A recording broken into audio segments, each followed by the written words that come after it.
Buat kita bersandarnya nama kita dengan nama Nabi Muhammad sallallahu alaihi wasallam.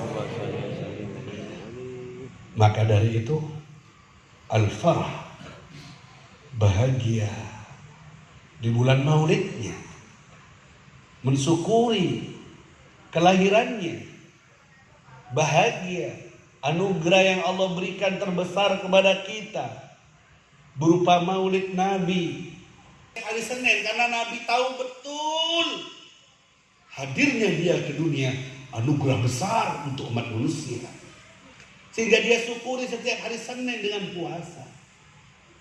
Umatnya saja yang kadang banyak belum mengerti akan besarnya anugerah ini, sehingga nunggu bulan maulid yang akan merayakannya. Atau jangan-jangan hingga di penghujung maulid sekarang ada yang belum juga mensyukuri nikmat ini. Ada yang tidak bermaulid, entah lewat sedekah atau puasa atau apa saja yang menggembirakan hati Nabi Muhammad SAW. Nabi mensyukurinya di setiap hari Senin berpuasa. Nabi Musa diselamatkan dari Firaun, ditenggelamkan Firaun di lautan lepas. Selamat Nabi Musa dan diberi jalan, dibuka air laut hingga selamat dari kejaran Firaun. Cerita ini didengar oleh Nabi kita sampai di telinga beliau yang mulia. Akhirnya beliau berkata kepada orang Yahudi yang ada di Madinah, "Nahnu ahaqqu bi Musa minkum." Kami lebih berhak untuk mensyukuri selamatnya Nabi Musa daripada kalian. Ayo sahabat, kita puasa, kita syukuran karena satu Nabi Kalimullah, Nabi Musa alaihissalam diselamatkan dari Firaun. Kita syukuri karena ada Nabi yang diselamatkan dari kezaliman Firaun. Ngajari sahabatnya untuk puasa di hari Asyura tanggal 10 di setiap bulan Muharram, karena nikmat selamatnya Nabi Musa dari Firaun. Ini adalah teguran, pelajaran berharga kepada umat. Apa yang diberikan oleh Allah kepada umat ini daripada lahirnya baginda Nabi Muhammad SAW adalah Musa selamat dari Firaun. Mereka rayakan keselamatan itu. Lantas dan Nabi Muhammad pun mengajarkan sahabatnya untuk juga mensyukuri, walaupun bukan miliknya itu Nabi Musa, bukan milik para sahabat, bukan Nabi yang diutus kepada kita. Maka kita lebih berhak, lebih wajib untuk bersyukur atas hadirnya Nabi Muhammad yang membawa cahaya, yang membawa petunjuk, yang sampai sekarang petunjuknya kita rasakan. Fanahnu tahta dzalika diya wa dzalika nur. Sampai sekarang kita berada di bawah panduan pancaran cahayanya. Tak ada satupun manusia dari umat ini yang berjalan hingga jalannya baik, diridhoi oleh Allah, kecuali karena kesentrong dengan pancaran cahayanya Nabi Muhammad SAW. Kalau dia tidak dapat pancaran cahaya Nabi, sesat dia. La yazighu anha illa halik. Tidak celaka, tidak akan tersesat kecuali yang memang sudah dicap orang penghuni neraka. Karena cahayanya jelas. Jangan kalian anggap cahaya yang dimaksud seperti cahaya lampu ini yang menerangi ruangan ini, tapi cahaya petunjuknya, peninggalannya, yang kita pakai, sholatnya yang kita pakai, puasanya yang kita jalankan, bacaan Qur'annya, itu tinggalan siapa? Itu hormati orang tua. Ajaran dari mana? Mencintai sesama, menyayangi yang di bumi, sayang apa yang ada di langit. Itu adalah cahaya dari Nabi Muhammad SAW. Dari kecil kita dididik oleh orang tua kita, oleh guru-guru kita, hingga kita pun jadi orang baik. Itu adalah cahaya yang tidak akan pernah padam. Kita mati akan diteruskan oleh anak-anak kita. Bahkan sampai hari kiamat pun cahaya itu akan terus Di alam barzakh cahaya itu akan terus berkibar, bersinar. Di setiap kuburan malaikat akan bertanya, "Ma kunta taqul an hadzal rajul?" Kamu kenal enggak sama laki-laki ini? Muhammad yang dimaksud. Di setiap mayit datang di alam kubur, dimasukkan ke liang lahat, dia juga akan disebut-sebut. Kenal enggak sama orang ini? Kenal enggak sama laki-laki ganteng ini? Di setiap kuburan, entah itu dikubur ataupun mati di laut, pertanyaan itu, nama itu akan disebut oleh malaikat karena menjadi tolak ukur kenalnya kita dengan pencipta Allah Subhanahu wa taala. Di mahsyar cahayanya semakin terang benderang. Yang lain cahayanya sudah meredup, bilang nafsi nafsi. Cahaya Nabi Muhammad tetap bersinar menyinari, ummati ummati katanya. Tambah terang, yaum bidzikri, yaumul khalaik bidzikrihi yasi. Di hari itu semua makhluk teriak-teriak memanggil namanya, wa Muhammadah, wa Muhammadah, ya Rasulullah, isfa' lana ya Rasulullah. Bibir manusia basah semuanya, semuanya. Datang ke Adam nafsi-nafsi, datang ke Nabi Ibrahim nafsi-nafsi, datang ke Musa, datang ke Isa, dan datang ke Nabi Muhammad, wa Muhammadah. Semuanya berteriak menyebut nama Nabi Muhammad sallallahu alaihi wasallam.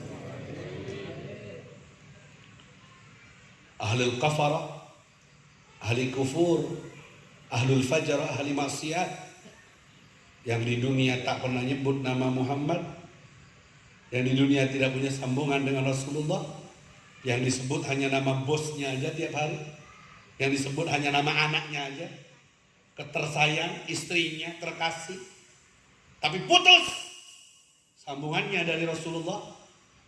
Di akhirat berat lisannya untuk menyebut nama Muhammad. Di akhirat yang lain bisa teriak, wa Muhammad ya Rasulullah. Ini lisan berat, tidak diizinkan untuk menyebut namanya. Akhirnya tak tersambungkan dia dengan hadratul Rasul, tidak tersambungkan dia dengan hadratul Rasul sallallahu alaihi wasallam. Lihat kanan kirinya, terlihat kebingungan, bingung tak tahu mau kemana. Bahkan banyak di antara mereka yang dibutakan oleh Allah, tak bisa lagi melihat. Melihat bosnya, juragannya, sudah lagi tak bisa. Melihat ada yang di sampingnya siapa, sudah lagi tidak tahu dia. Qala Rabbi lima hasyartani a'ma wa qad kuntu basira. Kenapa saya buta ya Allah? Dulu saya di dunia melihat.